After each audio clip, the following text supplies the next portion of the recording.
There was once a small mountain village where mornings arrived quietly. No horns, no alarms, only wind brushing against pine trees and the soft bell of a distant temple. At the edge of this village lived an old Zen master named Rincho. People said he had answers to questions no one knew how to ask. One morning, a young man climbed the stone path to Rincho's hut. His name was Kaito. Kaito was exhausted, not in his body, but in his spirit. He bowed deeply. "Master," Kaito said, "I have tried everything.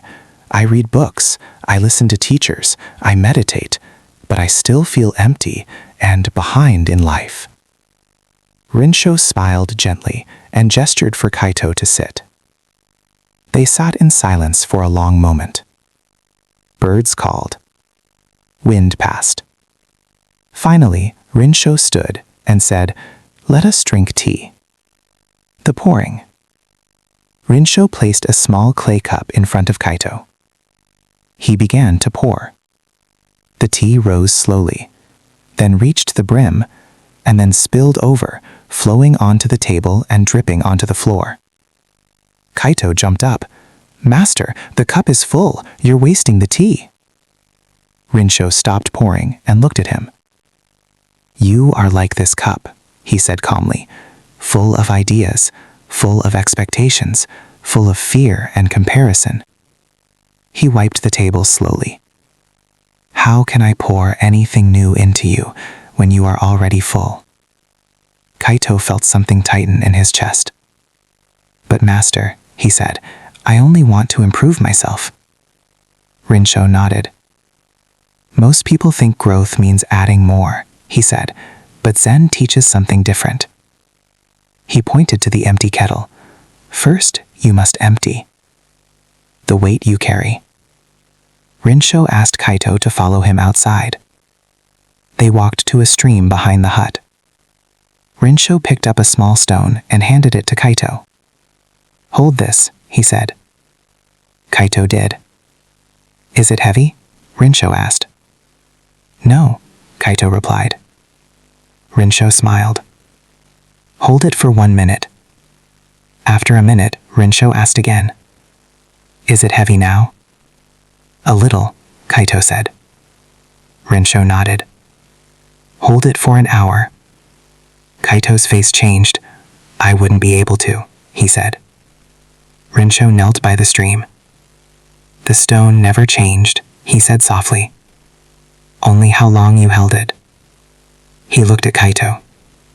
"Your regrets, your need to prove yourself, your fear of being left behind.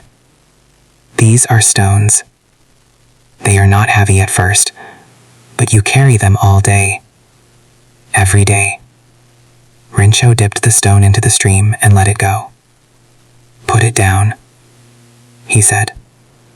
"The illusion of being behind." Kaito sat on a rock, watching the water move endlessly forward. "Master," he said, "I feel like everyone else is ahead of me." Rincho picked up a leaf and placed it on the water. The leaf floated, paused, spun, then drifted on. "Is the leaf behind the river?" Rincho asked. Kaito frowned. "No, it's just moving differently." Rincho nodded. "The river does not hurry," he said, "yet it reaches the ocean." He turned to Kaito. "Life is not a race. It is a direction. When you compare your pace to others, you forget where you are actually going." The silent practice. That night, Rincho gave Kaito one task. "No meditation," he said. "No chanting, no reading." "Tomorrow," Rincho continued, "do one thing. Fully. Eat without distraction. Walk without thinking of arrival. Breathe without trying to improve your breath." Kaito was confused. "That's all?" Rincho smiled. Doing one thing completely is harder than doing 1,000 things halfway. The next morning, Kaito ate rice slowly. For the first time he noticed the warmth, the texture, the quiet satisfaction of a simple meal. He walked the path back to the village, not thinking of success, not thinking of failure, just walking. Something felt lighter, not perfect, but real. The lesson. Before Kaito left, Rincho spoke one last time. You do not need to become someone else, he said. You need to stop abandoning who you already are. Peace does not arrive when life is solved, Rincho continued. It arrives when you stop fighting the moment you are in. Kaito bowed deeply. For the first time in a long time, his cup felt empty enough to receive. Closing Zen reflection for narration. If you are listening to this now, you are not broken. You are not late. You are not failing. You are simply holding too much. Let go. Just a little. And you may discover you are already on the path.